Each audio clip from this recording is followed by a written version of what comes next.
Yeah, Ben, a two-engine Cessna leaving from Lakeland, Florida, going to Cairo, Georgia, ended up crashing right here in Decatur County. The airplane was supposed to arrive around 10:02 this morning when Tallahassee air traffic controllers noticed that the plane was missing from the radar, and that's when they contacted officials to come and try to track down the aircraft. Archaeologists say they contacted Veteran Affairs, and if they can prove that there are human remains here, Veteran Affairs representatives will create a monument to honor the soldiers that lost their lives here. I spoke with the Chamber of Commerce with Thomasville. She says that they plan to work with management at Caterpillar to help employees, but they don't have any specifics at this time. A next-door neighbor rescued the couple who are now being treated at Archbold Hospital. Officials say if not for the bravery of local residents in the area, the couple may have not survived. Officials say she broke into this side window and grabbed the money.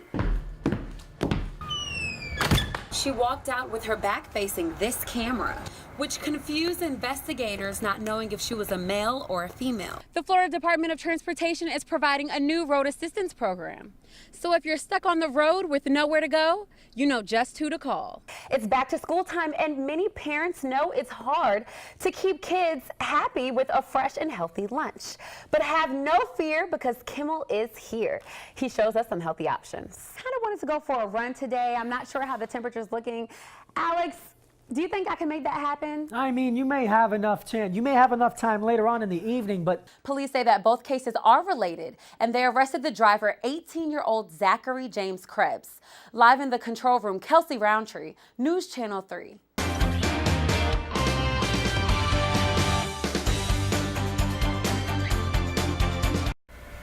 I just couldn't believe it. Investigators thought a burglar caught on camera stealing money from the Thomasville First United Methodist Church was a man. But DNA testing on blood found at the scene showed the crook was a woman. The DNA matched a woman already in the system from previously being charged with a felony. Investigators say Shalaka Young is the burglar who broke into the church's main office and stole $300. Broke into my office through the window. They come out of my office, and that's when the motion detector picked up on them. Officials say she broke into this side window and grabbed the money. She walked out with her back facing this camera, which confused investigators, not knowing if she was a male or a female.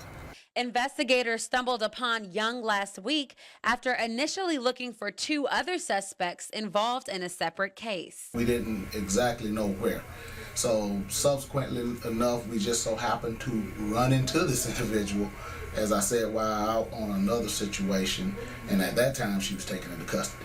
Young was arrested and charged with burglary and could face 1 to 5 years in prison.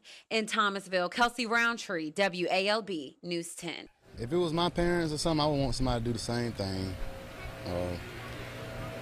I'm just happy I was able to help. On Christmas morning, Ricky Clyott says he heard his father screaming, begging for someone to help his next-door neighbors. I actually didn't think about it. When I came out the door and I seen it on fire, I just knew I had to do something. Officials say when the house caught on fire, an older married couple was trapped inside of the home. Thomasville fire investigators haven't confirmed the cause yet, but they believe it was from an overloaded power strip. You really have to be careful. Just because it has 8 plugs doesn't mean you can plug 8 things into it. You need to look what you're plugging into. They will catch fire when they overheat, and that's what's happening is people are putting too much load on the plugs, and they're overheating and they're catching fire. Firefighters say not only is it important not to overload your surge protectors or extension cords, but also to be careful when using burglar bars on the windows of your house. Firefighters say it was hard for homeowners to get out of the house, and it was just as hard for residents to break in to save them. Strength through God, I guess. I know I wasn't strong enough to do what I did. I just popped it in. It popped. I didn't snatch it off completely. I popped it, but they snatched one off completely off the window. Client says that with the help of other local residents and law enforcement, they were able to save the couple. Firefighters say the home is a total loss, and they're not sure where the couple will stay. Firefighters say the couple didn't have a smoke detector in their home that could have helped them get out quicker. If you don't have a smoke detector in your home, call the Thomasville Fire Department and they will install one free of charge. Live in Thomasville, Kelsey Rountree, WALB News 10. You know, because of some perv walking around the store like that, you just can't. No, I don't put up with that. A South Georgia man is accused of stalking kids at a Walmart in Thomasville. The suspect was released on bond and sent to a mental health facility where police say he was arrested again for punching a counselor in the face. WALB News 10's Kelsey Rountree is live at the scene with more details. 24-year-old Gregory Hatcher says he wasn't doing anything wrong. All he wanted to do was give the children a hug. But the mothers absolutely did not agree. They called 911 immediately. No, you don't know. You know, that person can snatch and run out of a store in a heartbeat. Shoppers at the Thomasville Walmart were concerned to learn about a man accused of stalking children here. When police arrived on Tuesday, they say two mothers were anxiously waiting for them.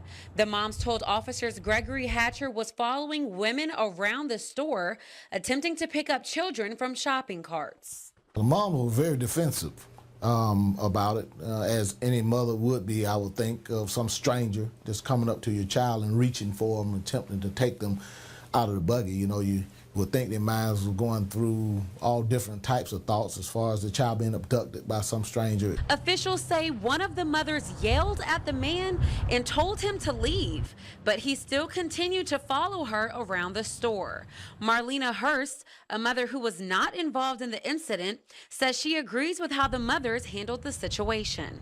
Especially not knowing the person, not whether they're mentally insane or not. No, that's a big no-no. You don't do that. Hatcher was arrested and charged with 2 counts of stalking. He was sent to a behavioral health facility where police say he randomly hit a worker who was simply walking by him. This attack was totally unprovoked. The individual who was assaulted just happened to be walking by Mr. Hatcher. And Mr. Hatcher just stood up off the seat he was in and just out of nowhere just punched the counselor as he walked by. Hatcher was arrested on Friday for hitting that counselor. Tonight, he is free on bond as officials continue to search for a counseling facility where he can be treated. Live in Thomasville, Kelsey Rountree, WALB News 10.